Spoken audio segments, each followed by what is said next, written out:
Hello dear students, आप लोग का अर्धवार्षिक परीक्षा होने वाला है 19 सितंबर यानी आज के डेट में पॉलिटिकल साइंस का। तो वो पेपर आपके लिए लेकर के आ गए हैं। आप सही बच्चे इस वीडियो को शुरू से अंत तक देखिएगा। आपको काफ़ी प्रश्न यहाँ पर दिए गए हैं जो आपकी एग्ज़ाम में सीधा सीधा आने वाला है। ठीक है, तो इसको आप लोग जरूर से देख लेंगे और अपने दोस्तों के साथ जरूर से एक बार शेयर कर देंगे वो। पहला क्वेश्चन है, शीत युद्ध किसके बीच हुआ था? तो पहला ऑप्शन है आपका अमेरिका और रूस के बीच, भारत और पाकिस्तान, चीन और जापान, या फिर जर्मनी और ब्रिटेन। आप लोग बताएंगे। पहला नंबर सवाल का जवाब हो जाएगा यहाँ पर अमेरिका और रूस। ठीक है, अमेरिका और रूस आपका यहाँ पर right answer option number A हो जाएंगे। उसके बाद अगला प्रश्न आपके सामने यहाँ पर आ जाता है 2 नंबर में, जिसमें आपसे सवाल पूछा जा रहा है कि शीत युद्ध के दौरान अमेरिका का संगठन था। शीत युद्ध के दौरान जो है अमेरिका का संगठन जो था वो कौन सा था? नाटो का, सियोटा का, ठीक है, सेंटो का, या फिर उपरोक्त में से सभी।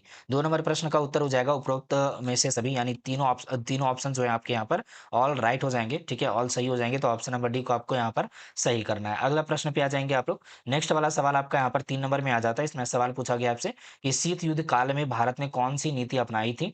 तो तटस्थता, गुटनिरपेक्षता, साम्यवाद, या फिर पूंजीवाद। आप लोग यहाँ पर 3 नंबर सवाल को देखेंगे। इस प्रश्न का उत्तर हो जाएगा गुटनिरपेक्षता। ठीक है, तो यहाँ पर ऑप्शन नंबर बी को आप लोग यहाँ पर राइट आंसर करेंगे। सही उत्तर बताइएगा आप लोग यहाँ पे। उसके बाद अगला प्रश्न आ जाता है आपके सामने। 4 नंबर में आपके सवाल यहाँ पर पूछे जा रहे हैं, जिसमें आपसे सवाल है कि गुटनिरपेक्ष आंदोलन यानी कि एनएएम, ठीक है, का प्रथम सम्मेलन कहाँ पर हुआ था? इसके बारे में आपको बताना है। तो बेलग्रेड बेलग्रेड हो जाएगा, काहिरा हो जाएगा, दिल्ली हो जाएगा, या फिर हवाना हो जाएगा। ठीक है, तो 4 नंबर प्रश्न का जो उत्तर हो जाएंगे राइट आंसर ये हो जाएंगे आपके यहाँ पर बेलग्रेड, जो कि ऑप्शन नंबर ए में आपका राइट आंसर हो जाएगा। नेक्स्ट वाला प्रश्न आपके सामने यहाँ पर आता है 5 नंबर में, जिसमें आपसे सवाल पूछा जा रहा है कि गुटनिरपेक्ष आंदोलन का संस्थापक कौन था? गुटनिरपेक्ष आंदोलन का संस्थापक कौन था, इसके बारे में आपको बताना है यहाँ पे। तो नेहरू जी थे, टीटो थे, नासिर थे, या फिर उपरोक्त में से सभी। 5वां नंबर सवाल का जवाब हो जाएंगे आपके राइट आंसर उपरोक्त में से सभी। Option number D is right answer. Now next वाला सवाल आप लोग का यहाँ पर आ जाता है 6 नंबर में। सवाल पूछा गया कि भारत ने गुटनिरपेक्ष आंदोलन क्यों अपनाया? तो यहाँ पर 6 नंबर प्रश्न का आपको उत्तर बताना है जल्दी से। तो इस प्रश्न का उत्तर क्या हो जाएंगे आपके यहाँ पर? सारे बच्चे बताइएगा जल्दी से। बहुत बढ़िया, कमेंट बॉक्स में आप लोग का आंसर आना चाहिए, है ना? तो जल्दी जल्दी आप लोग लाइव चैट में भी बता सकते हैं। तो यहाँ पर पहला ऑप्शन है स्वतंत्र नीति के लिए, शांति बनाए रखने के लिए, विकास के लिए, या फिर उपरोक्त में से सभी। 6 नंबर प्रश्न का उत्तर हो जाएंगे आपके यहाँ पर जो है उपरोक्त में से सभी। Option number D is right answer. So यहाँ पर ऑप्शन नंबर डी को करेक्ट करेंगे। अगला वाला प्रश्न आपका यहाँ पर आ जाता है 7 नंबर में। सवाल आपसे यहाँ पर पूछा जा रहा है कि भारत और चीन के बीच 1962 में किस विषय पर युद्ध हुआ था? ठीक है, कौन से विषय, कौन से मुद्दे पर जो है यहाँ पर युद्ध हुआ था 1962 में? किसके किसके बीच? भारत और चीन के बीच। ठीक है, तो सीमा विवाद था, जल विवाद था, आर्थिक विवाद था, या फिर धार्मिक विवाद था? तो यहाँ पर 7 का जवाब हो जाएंगे राइट आंसर सीमा विवाद। यानी जो है यहाँ पर सीमा, जिस तरह से यहाँ पर एक घेरा दिया गया था कि यहाँ पे ये इधर से जो है भारत इधर रहेगा और यहाँ पर चीन इधर रहेगा। ठीक है, तो ये दोनों आपस में जो है इधर ना क्रॉस करेंगे और ना ही इधर क्रॉस करेंगे, तो इसमें ही विवाद हो गया था। तो यहाँ पर ऑप्शन नंबर ए को हम लोग राइट आंसर कर लेंगे। और उसके बाद अगला वाला सवाल पे आ जाएंगे हम लोग यहाँ पे। 8 नंबर सवाल पे आ जाता है। सवाल कहता है कि भारत और पाकिस्तान के बीच 1971 का युद्ध किस कारण जो है हुआ था? ठीक है, तो कौन से कारण थे भारत और पाकिस्तान के बीच 1971 का जो युद्ध हुआ था? ठीक है, किसके किसके बीच? भारत और पाकिस्तान के बीच। ये क्यों हुआ था? ठीक है, क्या कारण था यहाँ पर? बांग्लादेश का निर्माण होना था, कश्मीर विवाद था यहाँ पे, या फिर जल विवाद था, व्यापार विवाद था? तो यहाँ पर 8 नंबर प्रश्न का उत्तर हो जाएगा बांग्लादेश का निर्माण। ठीक है, इस समय क्या हुआ था कि बांग्लादेश का निर्माण हुआ था। ठीक है, किसका? तो बांग्लादेश का निर्माण हुआ था सर 1971 में। ठीक है, तो याद रखिएगा बढ़िया से। आपसे पूछे कि बांग्लादेश कब बना, तो आप लोग यहाँ पर याद रखेंगे 1971 में बना। ऑप्शन नंबर ए आप लोग का राइट आंसर हो जाएगा। नाउ नेक्स्ट वाला सवाल आप लोग का यहाँ पर आता है बाबू। 9 नंबर में सवाल आपसे पूछा गया कि भारत की विदेश नीति किस पर आधारित है? ठीक है, किस पर आधारित होती है? पंचशील सिद्धांत पर आधारित होती है, या फिर यहाँ पर देखिएगा ऑप्शन है आपके सामने गुटनिरपेक्षता, शांति और सहयोग, उपरोक्त में से सभी। तो 9 नंबर प्रश्न जो आपके सामने यहाँ पर दिख रहे हैं बाबू, इस प्रश्न का जो उत्तर हो जाएगा राइट आंसर आपके यहाँ पर जो होंगे, ठीक है, ये आपके यहाँ पर हो जाएंगे उपरोक्त में से सभी, है ना? तो हमारा जवाब क्या होगा? पंचशील सिद्धांत भी हो जाएगा, गुट निरपेक्षता हो जाएगा, शांति और सहयोग भी होगा, साथ ही साथ हमारा इनमें से तीनों हो जाएंगे। तो ऑप्शन नंबर डी को राइट आंसर कर लीजिएगा। उसके बाद प्रश्न आपके सामने यहाँ पर आ जाते हैं प्यारे बच्चे। 10 नंबर में सवाल आपसे पूछा गया है कि भारत का संविधान कब लागू हुआ? ठीक है, भारत का संविधान जो है कब लागू हुआ? 15 अगस्त 1947, 26 जनवरी 1950, 26 नवंबर 1949, या फिर 2 अक्टूबर 1952? तो आप लोग यहाँ पर 10 का जवाब क्या बोलेंगे? तो राइट आंसर हो जाएगा यहाँ पे 26 जनवरी 1950, जो कि ऑप्शन नंबर बी वाला जवाब आप लोग का बिल्कुल एकदम परफेक्ट है, राइट आंसर हो जाएगा आपका। ठीक है, अब अगला वाला प्रश्न को देखिए एकदम ध्यान से और सवाल का जवाब लगाइएगा। 11 नंबर सवाल आपसे कहता है कि भारत के पहले राष्ट्रपति कौन थे? ठीक है, आपसे यहाँ पर सवाल ये भी रह सकता था कि उपराष्ट्रपति कौन थे? तो आप लोग बढ़िया से यहाँ पर जो भी प्रश्न आपसे पूछा गया है वो आप लोग याद रखिएगा, और जो हिंट आपका क्वेश्चन बताया जा रहा है वो भी आप लोग को याद रखना है, उसका आंसर भी आप लोग याद रखिएगा। ठीक है, तो डॉक्टर राजेंद्र प्रसाद, डॉक्टर सर्वपल्ली राधाकृष्णन जी, या फिर जवाहरलाल नेहरू जी, या फिर महात्मा गांधी जी हो जाएंगे। 11 का जवाब हो जाएगा डॉक्टर राजेंद्र प्रसाद जी, ठीक है? डॉक्टर राजेंद्र प्रसाद जी आपके यहाँ पर बिल्कुल जो है राइट आंसर हो जाएँगे, करेक्ट आंसर हो जाएँगे आपके यहाँ पर। तो ऑप्शन नंबर ए को आप लोग राइट आंसर कीजिएगा। उसके बाद प्रश्न आपके सामने यहाँ पर आ जाता है प्यारे बच्चे, 11 के बाद 12 नंबर में सवाल आपसे पूछा जा रहा है कि प्रथम आम चुनाव भारत में कब हुआ था? ठीक है? अगर बात करें कि प्रथम आम चुनाव का जो आयोजन हुआ था, ठीक है? भारत में, इंडिया में, ठीक है? तो वो कब हुआ था, है ना? तो आप लोग का ये सवाल है, तो बताइए 1950 में हुआ, 1952 में, 1955 में या फिर 1949 में? क्योंकि हमारा 1947 में जो है हमारा भारत आज़ाद हुआ था, ठीक है? भारत क्या हुआ था बाबू? आज़ाद हुआ था, ठीक है? और यहाँ पर जो अगर बात करें कि हमारा जो संविधान कब लागू हुआ था, तो 1950 में हमारा जो है संविधान जो है लागू हुआ था। डेट आप लोग कमेंट में जो है कमेंट बॉक्स में ज़रूर से बताइएगा, ठीक है? कौन-सा डेट था, इसके बारे में आप लोग बताएँगे। और हाँ, एक सवाल और भी है आपसे कि संविधान को बनने में जो है कितना समय लगा था? संविधान बनने में कितना समय लगा था? इसके बारे में आप लोग कमेंट बॉक्स में ज़रूर से बताइएगा, ठीक है? मैं आपसे अगर पूछ रहा हूँ कमेंट बॉक्स में जवाब, तो इसका मतलब है कि आप लोग बढ़िया से ईमानदारी से आप लोग कमेंट में जवाब दीजिए और वो आप जो है आपके लिए भी बेहतर रहेगा और मुझे भी एप्रिसिएशन मिलेगा कि हाँ, बच्चे जो है पढ़ रहे हैं और बच्चे ये इस क्लास से, इस वीडियो से फ़ायदा ले रहे हैं, ठीक है? तो 12 नंबर सवाल का जवाब हो जाएँगे बाबू 1952। आप लोग ऑप्शन नंबर बी को राइट आंसर करेंगे और उसके बाद अगला वाला प्रश्न आ जाता है प्यारे बच्चे 13 नंबर में कि आपातकाल भारत में कब लगाया गया था? ठीक है? आपातकाल, ठीक है? आपातकाल की स्थिति जो है इमरजेंसी का स्थिति कब लगा था? तो 1975, 1971 में, है ना? तो 13 का जवाब हो जाएँगे आपके यहाँ पर 1975 में। 1975 में जो है यहाँ पर आपातकाल की घोषणा हुई थी, कहाँ पर? भारत में, यानी इंडिया में, हमारे भारत में, ठीक है? तो ऑप्शन नंबर ए हमारा करेक्ट हो जाएगा। उसके बाद अगले वाले प्रश्न पे चलते हैं। सवाल हमारे पास आ जाता है स्क्रीन पे देखिए, हरित क्रांति का मुख्य उद्देश्य क्या था? ठीक है? हरित क्रांति का जो मुख्य उद्देश्य था वो क्या था बाबू? उद्योग बढ़ाना, खाद्य उत्पादन बढ़ाना, शिक्षा सुधारना या फिर विदेशी व्यापार बढ़ाना। आप लोग 14 नंबर सवाल का जवाब लगा देंगे, ठीक है? और जो बच्चे अभी तक क्लास को लाइक नहीं किया, आप सभी बच्चों से आग्रह है, निवेदन है कि जल्दी से जल्दी आप लोग क्लास को लाइक करें और अपने दोस्तों के साथ जम करके इस जो है क्लास को शेयर करें। जो बच्चे नए हमारे साथ हैं, सभी बच्चे चैनल को सब्सक्राइब करें, बेल आइकन को ऑल पे सेलेक्ट करें, है ना? तो चलिए अभी आप लोगों को जो है और भी प्रश्न बताते हैं।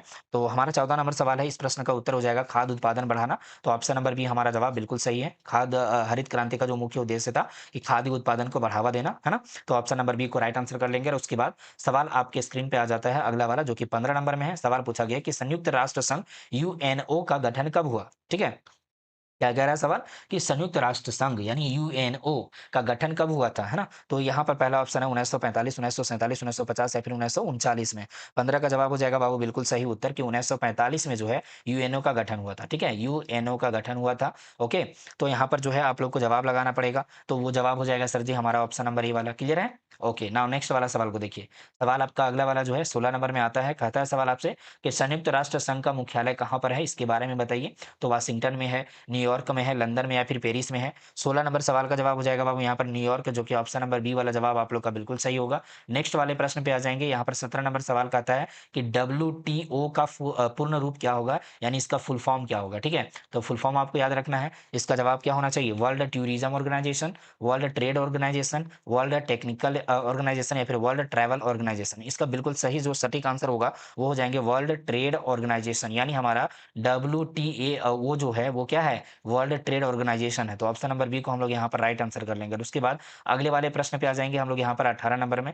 सवाल आपसे पूछा जा रहा है यहाँ पर कि यूरोपीय संघ ईयू की मुद्रा क्या है? ठीक है? यूरोपीय संघ ईयू की मुद्रा जो है वो क्या है? डॉलर, यूरो, पाउंड या फिर जो है यहाँ पर दिनार, बताइए। यहाँ पर 18 नंबर सवाल का जवाब क्या हो जाएगा? तो देखिए 18 का जो जवाब हो जाएँगे बाबू राइट आंसर, ये हो जाएँगे आपके यहाँ पर यूरो।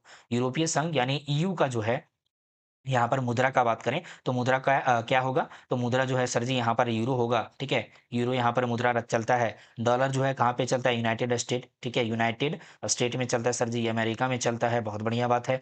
और पाउंड कहाँ पे चलता है? चलिए पाउंड के बारे में बताइए, कमेंट बॉक्स में आप लोग बताइए। भारत में क्या चलता है सर? भारत में अगर बात करें तो भारत में चलता है बाबू रूपी, ठीक है? रूपी चलता है ना? तो हमारा जो रुपया चलता है, तो रुपया हमारा क्या है? मुद्रा है सर, बहुत बढ़िया बात है। तो चलिए ये सारी इन्फॉर्मेशन आपको याद रखने वाली चीज़ है ये सारी चीज़। तो आप लोग ऑप्शन नंबर बी को यहाँ पे राइट आंसर कर लेंगे। उसके बाद अगला वाला सवाल आपके सामने आपके स्क्रीन पे यहाँ पर 19 नंबर में आता है कि भारत की संसद में कितने सदन होते हैं? भारत की अगर संसद का बात किया जाए तो इसमें जो है सदन का संख्या कितना होता है? ठीक है, क्या संख्या पूछ रहा है सर? तो सदन का संख्या पूछ रहा है, ठीक है? सदन का जो है क्या पूछ रहा है? संख्या पूछ रहा है। तो हम लोग क्या बताएँगे? हम लोग यहाँ पर 1 बताएँगे, 2 बताएँगे, 3 या फिर 4 बता देंगे। तो 19 का जवाब हो जाएगा सर जी आपका यहाँ पर 2, ठीक है? क्या होता है सदन का संख्या? 2 होता है। तो हम लोग यहाँ पर ऑप्शन नंबर बी को राइट आंसर कर लेंगे। उसके बाद अगले वाले सवाल पे चलेंगे हम लोग यहाँ पे 20 नंबर पे सवाल आ जाता है आपका कि लोकसभा का कार्यकाल कितना होता है, ठीक है? लोकसभा का बात करें तो इसका कार्यकाल यानी जो है सेवा देने का समय जो होता है वो कितना होता है, ठीक है? सेवा समय जो है वो कितना होता है यहाँ पे, तो 4 साल, 5 साल, 6 साल या फिर 2 वर्ष होता है। तो यहाँ पर जो है 20 नंबर सवाल का जवाब हो जाएगा 5 वर्ष, ठीक है? कितना होता है सर जी? तो 5 वर्ष का जो है कार्यकाल होता है यहाँ पे, है ना? तो ऑप्शन नंबर बी को हम लोग यहाँ पे राइट आंसर कर लेंगे। उसके बाद अगले वाले प्रश्न पे आ जाएँगे यहाँ पर 21 नंबर पे सवाल आपसे पूछा जा रहा है कि राज्यसभा का कार्यक्रम कितना होता है, ठीक है? राज्यसभा का कार्यक्रम जो है वो कितना होता है, क सॉरी कार्यकाल, आपसे यहाँ पर समय के बारे में पूछ रहा है, ठीक है? समय, ओके। तो यहाँ पर जो है समय कितना होगा, यहाँ पर इनका राज्यसभा, अभी लोकसभा के बारे में आप लोग देखें, है ना? अब यहाँ पर जो है 4 वर्ष, 5 वर्ष, 6 वर्ष या फिर 2 वर्ष हो जाएगा, इसके बारे में आपको बताना है। अभी हम लोग जो है हाँ जी, लोकसभा देखिए, अभी राज्यसभा हमारा आ गया, तो इसमें से जो है हमारा सही उत्तर क्या होना चाहिए? तो प्यारे बच्चे 21 का जवाब हो जाएगा राइट आंसर आपका 6 वर्ष, ठीक है? ऑप्शन नंबर जो है आप लोग कौन-सा सही करेंगे? सी वाला सही करेंगे आप लोग यहाँ पे। उसके बाद प्रश्न आपके सामने यहाँ पर आ जाता है 22 नंबर में सवाल पूछा गया है कि भारत के प्रधानमंत्री किसके प्रति उत्तरदायी होते हैं, ठीक है? भारत के जो प्रधानमंत्री होते हैं वो किसके प्रति उत्तरदायी होते हैं? तो राष्ट्रपति के प्रति, है ना? या फिर आपके यहाँ पर ऑप्शन आ जाते हैं लोकसभा, राज्यसभा, सुप्रीम कोर्ट। तो यहाँ पर जवाब क्या होने चाहिए? तो 22 का जो जवाब हो जाएगा राइट आंसर ये हो जाएगा आपका लोकसभा। क्या होगा सर? तो लोकसभा आपका यहाँ पर right answer option number B में आ जाएगा। उसके बाद अगले वाले प्रश्न पे आ जाएँगे आप लोग यहाँ पे सवाल आपके स्क्रीन पे है। 23 नंबर में सवाल आपसे पूछा गया है। क्या पूछा गया है सवाल आपसे यहाँ पर कि भारत के संविधान में कितने मूल अधिकार, ठीक है? कितने मूल अधिकार, वन्स अगेन हाँ जी। हाँ, तो यहाँ पर जो है मूल अधिकार के बारे में बात किया जा रहा है। तो भारत के संविधान में कितने मूल अधिकार यानी फंडामेंटल राइट्स होते हैं? तो 5 है, 6 है, 7 है या फिर 8 हो जाएगा। तो यहाँ पर 23 नंबर प्रश्न का उत्तर हो जाएगा यहाँ पर 6 है, ठीक है? 6 हमारा जो है क्या है? फंडामेंटल राइट्स है। फंडामेंटल राइट्स है यानी मूल भूत जो है अधिकार हो जाएँगे हमारे। तो ऑप्शन नंबर जो है आप लोग बी को राइट आंसर कीजिएगा यहाँ पे। उसके बाद अगले वाले प्रश्न पे आ जाएँगे यहाँ पे। अगला सवाल आपके स्क्रीन पे यहाँ पे आता है 24 नंबर में। 24 नंबर सवाल क्या पूछा जा रहा है आपसे यहाँ पर? 1 सेकंड।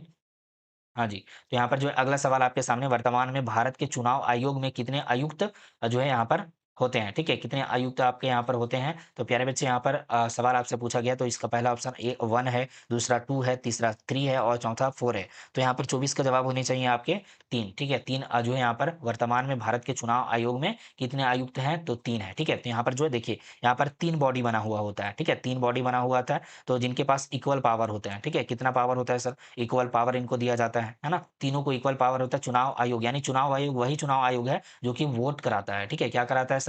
वोट कराता है ना? तो आप लोग यहाँ पर जो है बढ़िया से याद रखेंगे कि इनका जो है 3 मेंबर होते हैं, 3 आयुक्त होते हैं जिनके पास इक्वल पावर होता है, ठीक है? तीनों के पास क्या होता है? इक्वल पावर होता है, ठीक है? तो ये यहाँ पर एक बोर्ड मेंबर के क्या होते हैं? एक चेयरमैन होते हैं, ठीक है? और उनके अगल-बगल में जो है यहाँ पर 2 मेंबर और होते हैं, क्लियर? तो इस बात को याद रखिएगा। तो यहाँ पर 3 जो है सही हो जाएगा। ऑप्शन नंबर सी आपका राइट आंसर है। और विस्तार में जानने के लिए आप लोग को लेक्चर देखना होगा, तो लेक्चर में आप लोग को सारा चीज़ समझ में आ जाएगा। नाउ नेक्स्ट वाला सवाल आपके सामने यहाँ पर 25 नंबर में है। सवाल कहता है कि भारत छोड़ो आंदोलन किस वर्ष शुरू हुआ था? ठीक है, भारत छोड़ो आंदोलन जो है कौन से वर्ष में शुरू हुआ? 1940, 42, 45 या फिर 39 में? 25 का जवाब हो जाएगा बाबू यहाँ पर राइट आंसर आपके यहाँ पे 1942 में, 1942 में। ठीक है, भारत छोड़ो आंदोलन जो है स्टार्ट हुआ था, शुरू हुआ था 1942 आपका right answer, option number B आपका करेक्ट हो जाएगा, जो कि हमारे जो है लास्ट क्वेश्चन का सही उत्तर हो जाएगा ऑप्शन नंबर बी वाला। ठीक है, मैं आपको 25 क्वेश्चंस बताया हूँ, जिसमें से आप कितना सही किए हैं आप लोग कमेंट बॉक्स में ज़रूर से बताइए। और आप लोग को ये क्लास पसंद आया है तो लाइक कीजिए, ठीक है? साथ ही साथ शेयर कीजिए जम करके अपने दोस्तों के साथ अपने ग्रुप में।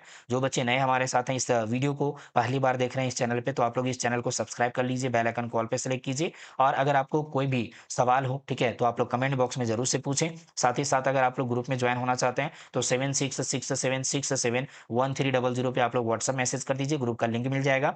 साथ ही साथ आप लोग को जितने भी अभी ऑब्जेक्टिव क्वेश्चन बताया गया, उससे रिलेटेड आपको कॉन्सेप्ट पूरा जो है सीक्वेंस वाइज आपको पॉलिटिकल साइंस का क्लास करना हो, ठीक है, या फिर आर्ट्स के सभी सब्जेक्ट का क्लास करना हो, तो उसके लिए जो है आपके लिए सुविधा भी दिया गया है। तो उसके लिए क्या सुविधा है सर, कि मोबाइल एप्लीकेशन पे आप लोगों के लिए क्लास भी चलता है, ठीक है? मोबाइल एप्लीकेशन पे आप लोग का कोर्स चलता है, बैच आप लोग का स्टार्ट है, ठीक है? बैच का नाम है लक्ष्य बैच, ठीक है? लक्ष्य बैच आपका जो है नाम है ना? तो लक्ष्य बैच पे आप लोग को क्या करना है, अगर आपको जो है पूरा अच्छे से बैच को देखना है, अच्छे से आप लोग को कॉन्सेप्ट समझना है, तो 12th आर्ट्स ठीक है, 12th आर्ट्स लक्ष्य बैच को ज्वाइन करना होगा। तो इसके लिए क्या करना होगा सर जी? तो मैं आपको प्रोसेस बता देता हूँ, आप लोग ज्वाइन कर पाएँगे, ठीक है? तो चलिए मैं आप लोग को प्रोसेस से थोड़ा-सा बता दे रहा हूँ। यहाँ पे देखिए आप लोग को क्या करना होगा, आपकी तैयारी कैसे होगी? तो इसका जो है सिंपल सा प्रोसेस है कि सबसे पहले आप जाइए गूगल प्ले स्टोर पे जाइए, डाउनलोड कीजिए for study power mobile app, ठीक है? इस तरह का जो है मोबाइल ऐप आपको दिखाई देगा प्ले स्टोर पे। आप लोग वहाँ से जो है इस मोबाइल ऐप को डाउनलोड कीजिए, ठीक है? सही बच्चे को डाउनलोड कर लेना है। उसके बाद सेकंड जो